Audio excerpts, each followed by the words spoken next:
20 minutes. If you are the appellant, you may reserve up to 5 minutes for rebuttal, and we will accommodate you. Our first case this morning is Green versus State.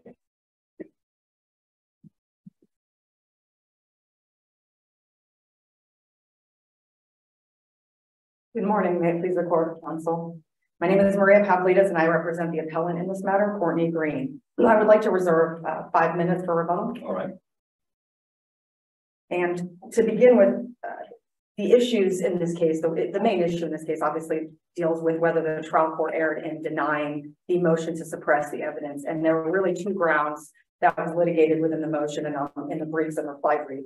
The first being the traffic stops, and I'll address those a little bit later. I think the crux of the argument in this case and the crux of the issue is the ground number 2, which is the odor of marijuana, and particularly in this case, the odor of fresh marijuana. What I believe distinguishes this case and where I believe the trial court below misapplied the law to the facts in this case is when you look at the facts in this case as compared to what we saw in Owens by this honorable court.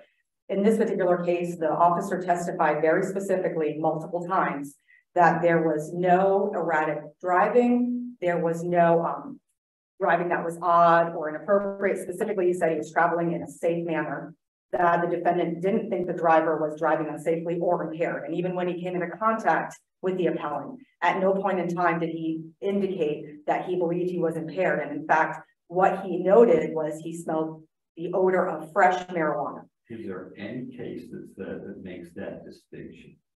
So that's an interesting point the court makes. Obviously, Owens, that was decided by this court, talks about often over and over in the case, the odor of burning marijuana. But no case says smell of raw marijuana is not sufficient. I will state to the court Hatcher versus State, which I did supplement my brief with. I am going to the concurring opinion because there's not a lot of case law within this area. But no case law. There is a notation in the concurring opinion in Hatcher where the court specifically states that, well, actually what the court states is, had the search of the vehicle been based solely on the smell of what the arresting officer believed to be marijuana, then we should reverse his conviction. The court goes on to state, and it does a very good, concise argument of the fact that because hemp in the state of Florida is now legal, the fact that those are indistinguishable from marijuana should not be the sole basis for a search. And was any of that kind of testimony in the evidentiary hearing on the motion to suppress the difference between the smell of hemp and the smell of raw marijuana? So I argued that at the trial level below. There was no testimony.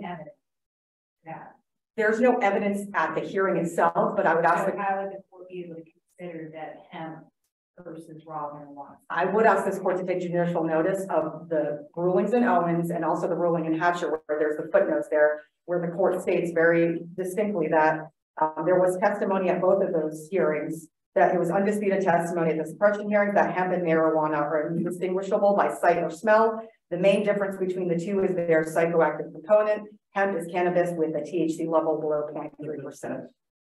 Judge Smith is correct. I mean, that wasn't presented as evidence in this case.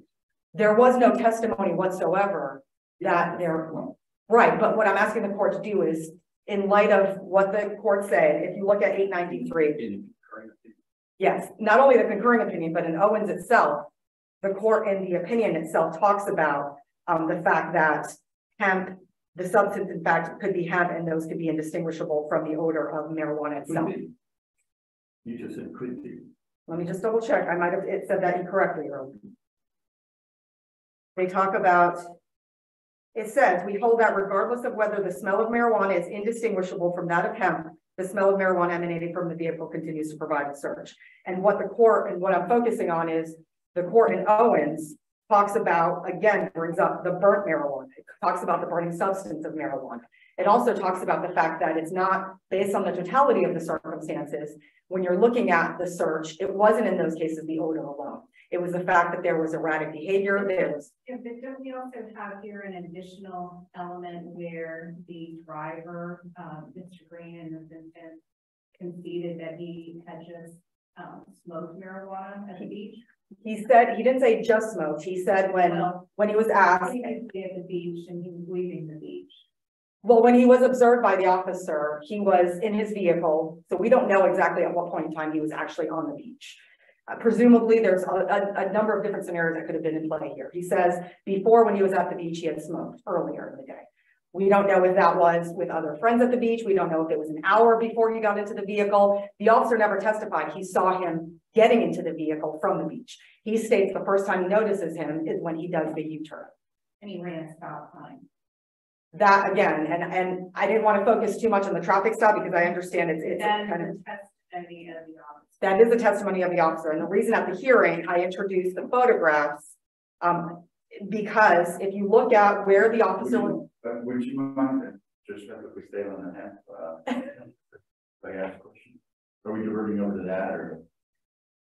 I was just pointing out that it wasn't that there wasn't any sort of issue with why there was a stop, and council seemed to brush over the fact that there was a missed stop line. So, Oh, okay, yeah. Not that I'm brushing over it. What I was saying is the positioning of where the officer was in connection to what the photographs depicted. The reason the photographs were shown in succession and why they were introduced at the hearing is because of the vantage point where the officer would be. Well, I'll interrupt you. And Okay. my colleague. Okay. But I could just to say. Sure. Before, I think I understand Judge Smith said there's more here. Then, but to stay on the hemp, Yes. can you walk me through the distinction between hemp and the low percentage THC cannabis? Yes. So and then if that's the case,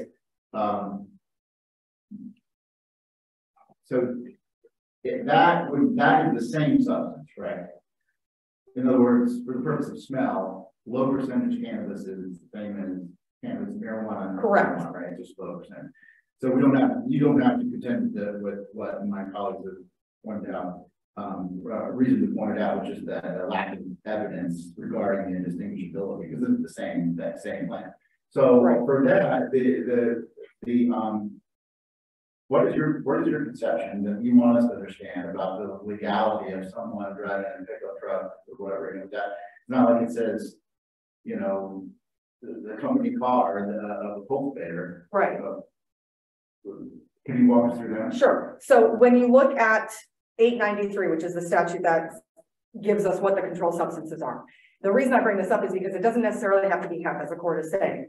Cannabis, how it's defined now is what it excludes. What the term does not include is any marijuana, as you stated, that is less than 0.3%. So the state says that I'm mistaken, correct me if I'm wrong, that if a person who's not a cultivator is not allowed to have a raw cannabis. And I disagree with that. So that I think that it was touched upon brief, Yeah. but I'm not sure how deeply either party has delved into that. It is because I'm going to ask the state, can you or can you not, as a citizen who doesn't have a cultivator's license, possess this low THC cannabis legally? Yes, you can. And if you look at the So statutes, you can go to the cultivator and say, you know, I don't want the tincture, I don't want the stuff, but I want it in a liquid form.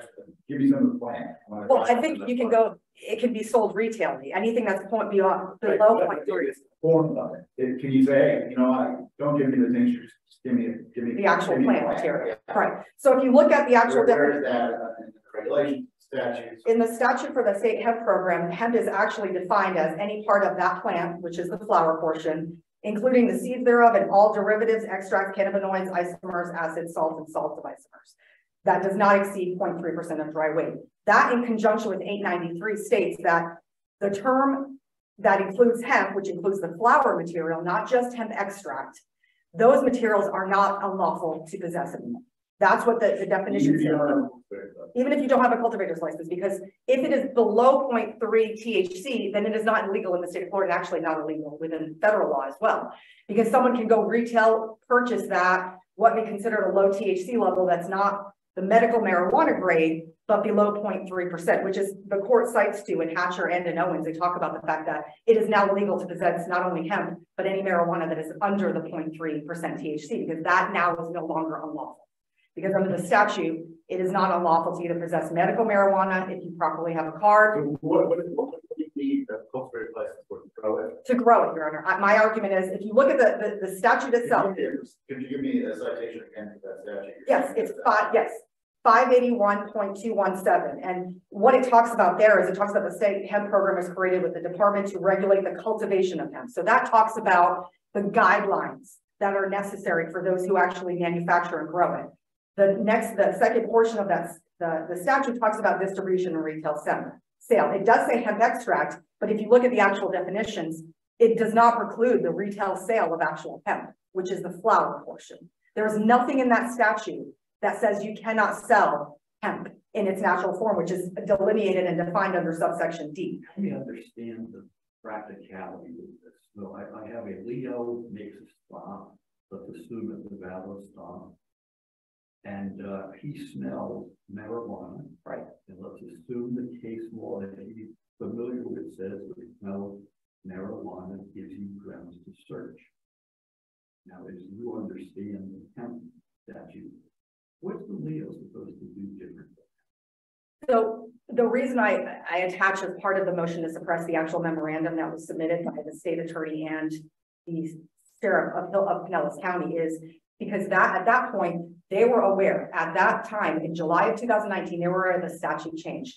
The memorandum very painstakingly goes through the factors that are required in order for an officer to conduct what we're talking about here is probable cause search of a vehicle. And what it says now is it is no longer acceptable practice to base the search on the odor of marijuana alone, or we can call it marijuana or hemp because at that point you don't know the difference. But they're saying what you need and what they talk about is that odor plus. And when we talk about odor plus, I think that's in conjunction with the other case law, the limited case law we have. Owens post-dates that memo. It does, and so does Hatcher. And both of those cases, I think, are a little bit distinguished. I mean, if you look at the concurring opinion of Hatcher, and if you look at Owens talks about, really focuses on the totality of the circumstances in that case, because the officer believed he was impaired. If we had that in this case, I think I would have zero argument before this court. We don't have that situation in this case. In this case, Judge Smith pointed out, he made an admission that he had at some point that afternoon smoked marijuana. Right, and the officer clearly says, I did not believe he was impaired. I did not think at the time that I stopped him, he was impaired. But we don't care about impairment, we care about whether he does marijuana. Correct, but at that point, the question then becomes, does the officer just simply on the odor alone of fresh marijuana, because what the defendant testified to is that he smoked earlier on the beach. That is not what the officer smelled at the car. Are you allowed under the regulations smoke low THC? It does. There is notations in some of the case law that I found that you can smoke it. You can smoke it. The flower form, which is what can be sold, is usually smoke it in your car. Not in your car. I would agree that that could be an issue. Yes, that's correct, but that's not what we have in this situation. Okay, and that's what I think distinguishes this case, because the other cases, Owens and some of the other cases in progeny, talk about the issue of smoking in a vehicle, how unlawful that could be, how it could be regarding impairment. So you're saying that at the time that the officer made the stop, that yes, he's to ignore the fact that Mr. Green ran a stop sign at the point of the stop to proceed on a probable cause. He can't consider that at all. He can consider that, but I don't think that in relation with a traffic stop, that's enough if you want to give a citation for that. That in conjunction with his testimony that I didn't believe that there was erratic driving. I didn't believe that he was driving unsafely, because if the court recalls, the testimony was he observed the vehicle from a distance away. My argument is he could not see him run the stop sign. And just so I understand, so running the stop sign, the smell of marijuana, and the admission that he has smoked, you're saying none of that provided probable cause? Not probable cause to search that vehicle, no. Because what is your point? Would you concede that even if that sounds like your point is that you can concede that he ran the stop sign, you can concede he made an equal U-turn, and you're saying because the officer testified that no, his driving was not erratic, there was no indicia of impairment, essentially, state's going to correct me if I reiterated his testimony, but something to that effect, because there is record, he's on record as saying he was driving erratic, that there is that sort of eliminates that link between the driving and the potentiality of impairment? I do, because in that case, when he comes to the vehicle at that point, he's now followed him for a good distance of time. Had he stopped him right after the point that there was the stop sign issue and said, okay, at this point, I think he might have an issue. I think he was driving erratically or something. I think you do have I think that would be an issue. But there's timing, but are you also saying that the officer's testimony itself is on record saying he didn't seem to be erratic? Correct. And so he follows him for a distance after that alleged failure to stop, and we can concede that he does, and my argument is he could not observe where he was, but let's concede that he does see that. He follows him for a great distance. He details that he goes onto the bridge and then watches his driving pattern at that point. And specifically was asked, at the point you watch the driving pattern, there's one drifting, and the court is aware of Crooks and the other cases that say that, you know, there's one drift that's not sufficient enough to believe that there's some type of erratic driving. At the point that he stops him, But doesn't that go to the stop? that's fine to the stop, but now we're going to the point, do you now have probable cause based on a traffic stop to then conduct a search of the interior of a vehicle? Because the probable cause standard at that point is, does he have reason to believe there's evidence of a crime within that vehicle, being the marijuana? And my argument is no, not based on the totality of the circumstances and what he has seen at that point. Had we seen something in plain view, had he seen some type of behavior that would suggest to him that he was impaired or had just smoked marijuana or had smelled the odor of burning marijuana in the vehicle, then I would concede and say, yes, there is now probable cause to conduct a search of the vehicle. A traffic stop alone does not give an officer sufficient cause, probable cause to then search a vehicle. It's sure. You are into your rebuttal time. Okay. So use your time as you wish. Okay. I will stop at that point. I'll reserve the rest for rebuttal. Thank you.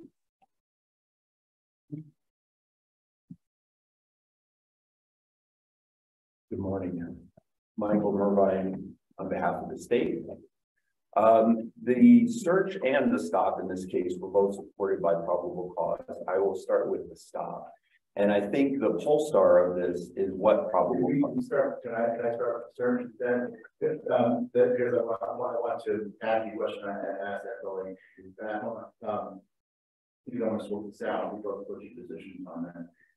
Okay, so my colleagues here on the bench pointed out the salient fact that there is no fact in the record that supports the finding that hemp is indistinguishable in odor. But you would agree or not disagree, and then you agree that no matter what the THC, the plant, the raw plant cannabis, whether it's the legal low THC kind or the illegal kind, smells the same. No, I wouldn't concede that. I don't know that. We can say discussion that it does, it's the same plant. So, well, one thing, Your Honor, I think it's important to note what a court can take judicial notice of. A court can take judicial. My point, let's presume that I'm going to presume for the sake of my discussion that it smells the same exact plant. All right, so but the counsel for the appellant has said that you don't have to have a cultivator's license to own the raw low THC cannabis, and as opposed to just owning the tincture or some sort of product. Would you agree with that? Would you agree that the statutes, the regulatory regime allow that? Yeah, well, it doesn't address that directly, but it does address the cultivation of marijuana. Okay, so it's highly regulated. Driving down the road, can I go to a cultivator and buy the raw plant from that cultivator? I didn't grow it, I just bought it. Well, the statute which counsel cited doesn't address that, but so what do you think the state of the law is? Well, you represent the prosecuting authority of Florida, but is it or is it not illegal to own the raw plant? It's not included in the definition of cannabis. It's not illegal. So, but in your brief, you make it out as though you have to be a cultivator to have owned the raw plant. That's not stated in the brief. What the brief states is that this is a highly regulated field. And what's important to note is we're focusing on probable cause, which is a fair probability that contraband will be found. And so that's one factor. This is a highly regulated field. So when a person is approaching a car, it smells of marijuana, it smells of fresh marijuana. The fact that this is a highly regulated field and it's and what consumers purchase in stores is highly regulated, that goes into the equation whether or not the officer had probable cause, meaning whether or not he thought there was a fair probability that contraband was. A fair probability that that the cannabis he was smelling had a certain level of THC in it. The cannabis that doesn't have the THC level that makes it a criminal act to possess. It contributes to the conclusion that someone coming from the beach at 12 o'clock at night and there's an odor of marijuana coming from the car, the officer testifies it's the odor of marijuana. That plays into the equation of whether or not the vehicle contains contraband. But it could contain something that's not, it could contain something that's not contraband, right, which is which same plant, only just with different, engineered to have different THC levels, right? That's possible, but again, the officer testified he smelled marijuana. He didn't testify. It might have been hemp, it might have been low-grade THC marijuana. He said, I smell marijuana. Right, and it seems like it's practically stipulated, it's not outright, and the evidence that it was raw, it's not. Right, he said it was fresh.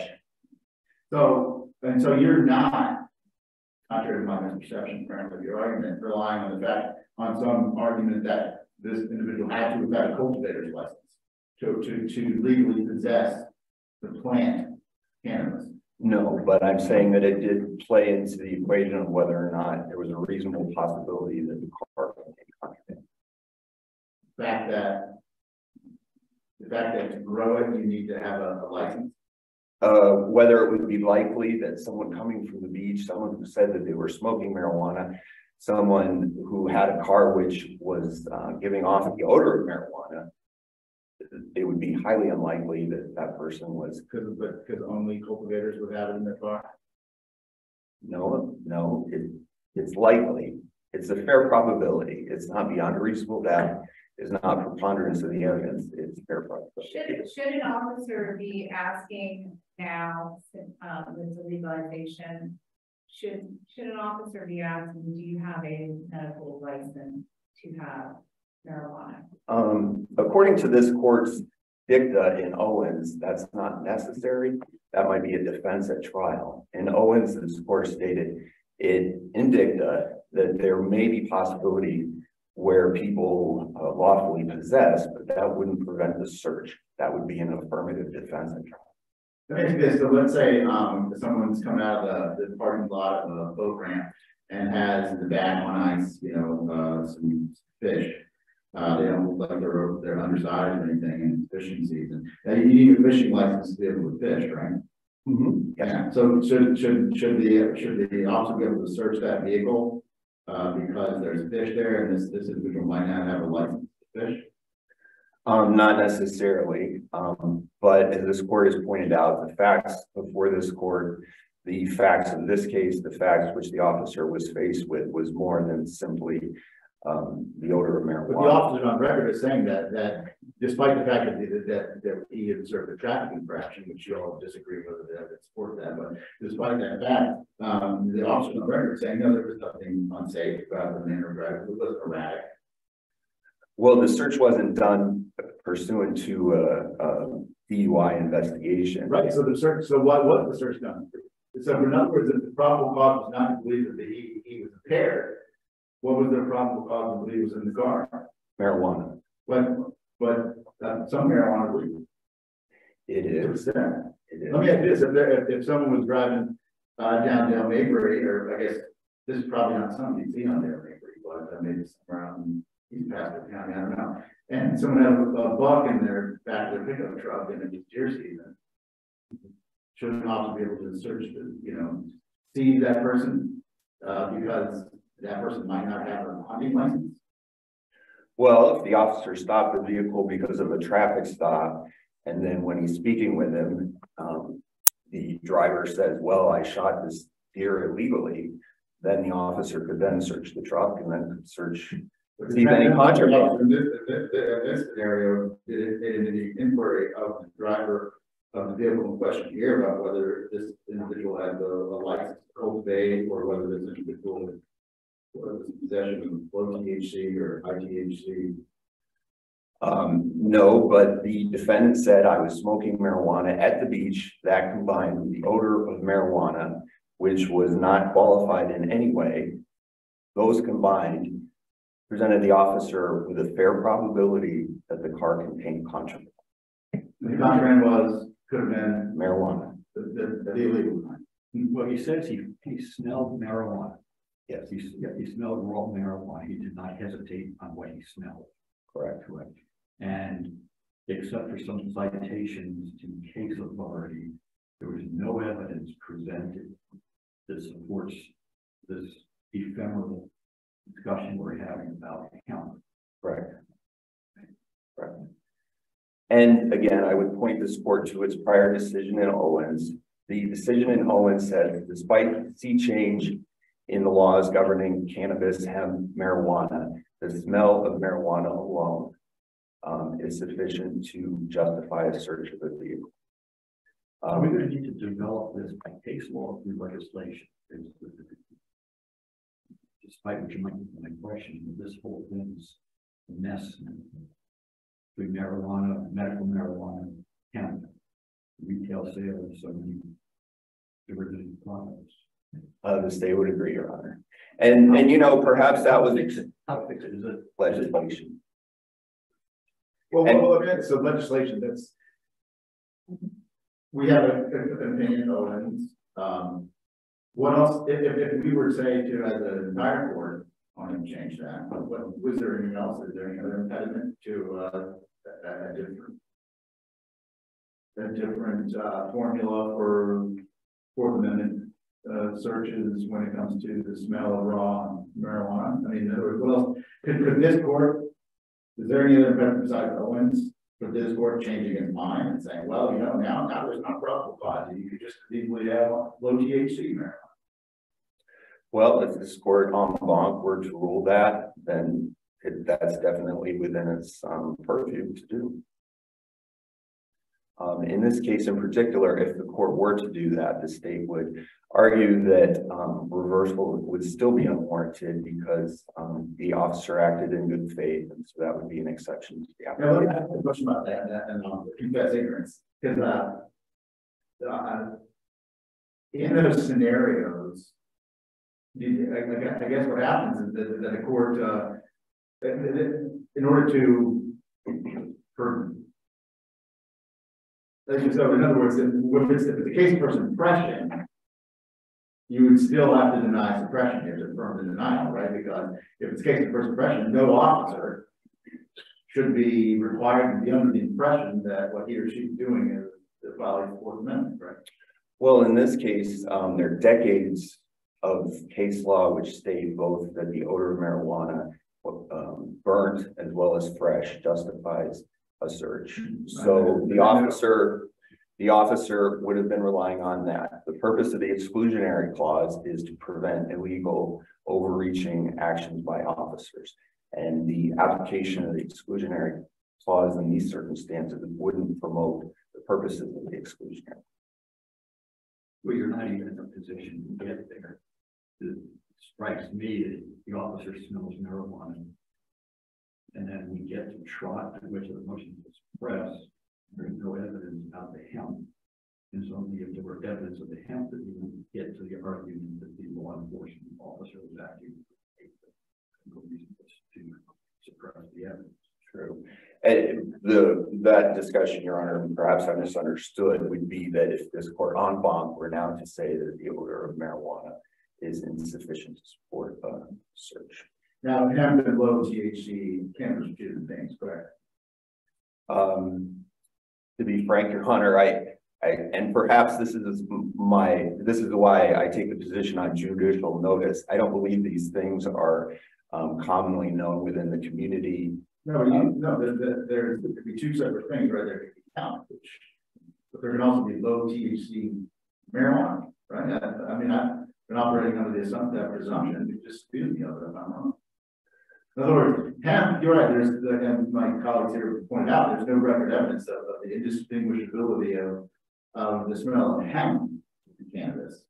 But this distinguishability of the smell of marijuana, raw marijuana, the distinction between low THC and high THC is a separate matter, because low THC marijuana is different than hemp, correct? Yes, and you know, those different substances are defined. Right, so we have two issues. One is hemp and one is low THC marijuana. Not just the distinction between hemp and marijuana. And again, I don't know if the amount of THC is what gives the marijuana its distinct or perhaps non-distinct odor. And there's no record evidence as to whether or not there's a distinction between low THC marijuana and illegal Moving on to the traffic stop, the officer in this case had probable cause for a traffic stop, in that he observed a vehicle run a stop sign. He also observed this U-turn, which is in dispute, but nevertheless, competent and substantial evidence supports the court's finding that, in fact, there were violations of the traffic laws supporting the stop. So if the court has no other questions, the state would rely on its brief and ask that this court affirm the lower court's order. Thank you. Thank you, Mr. Irvine.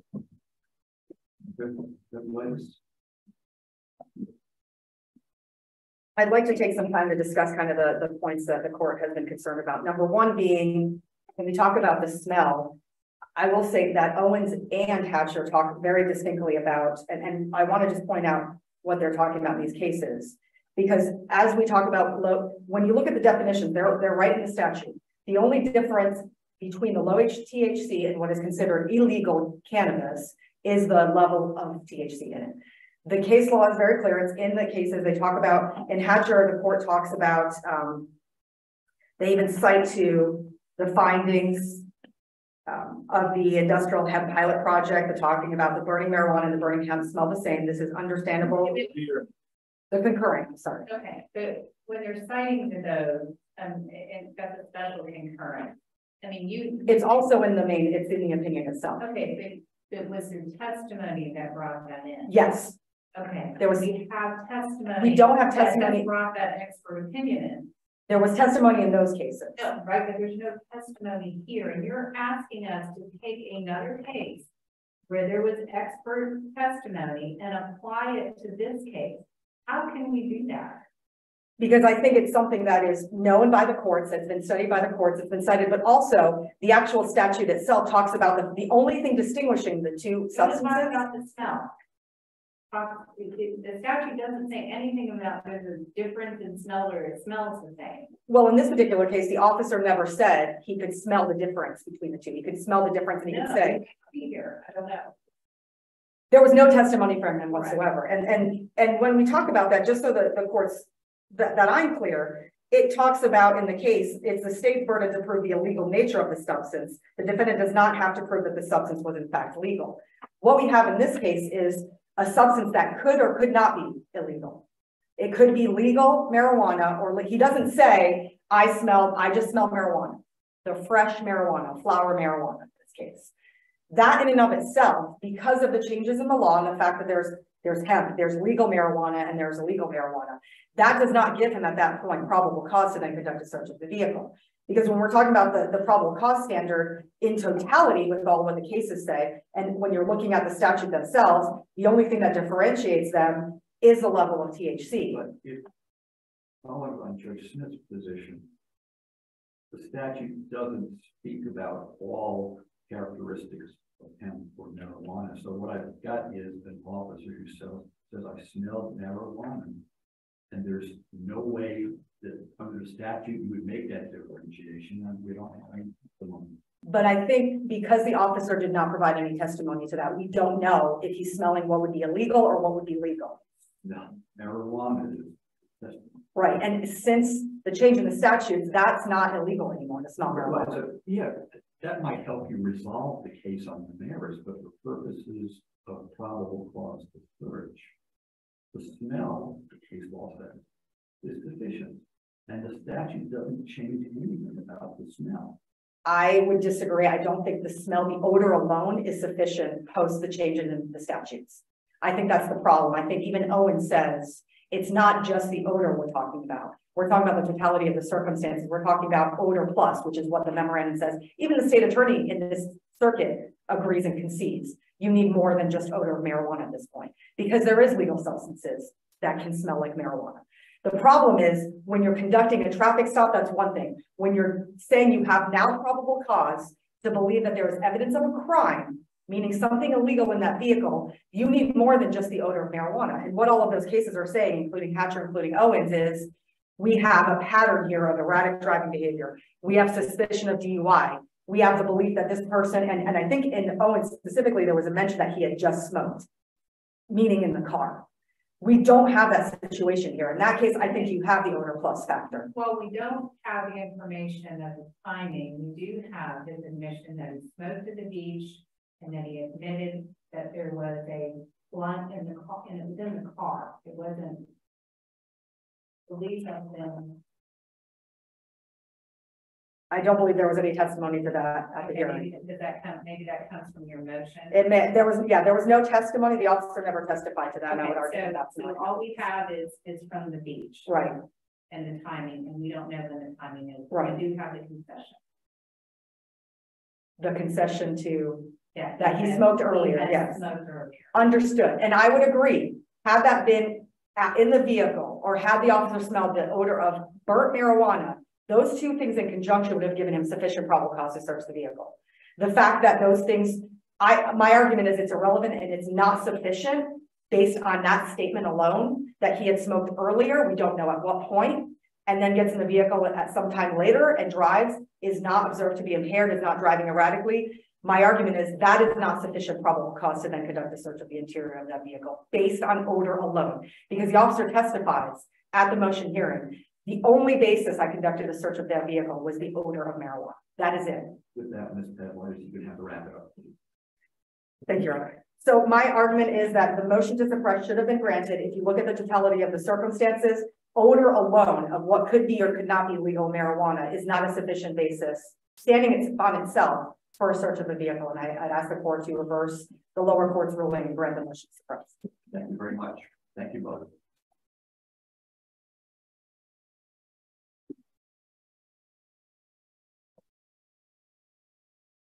Next case this morning is Certified Motors versus Adam P. Hill.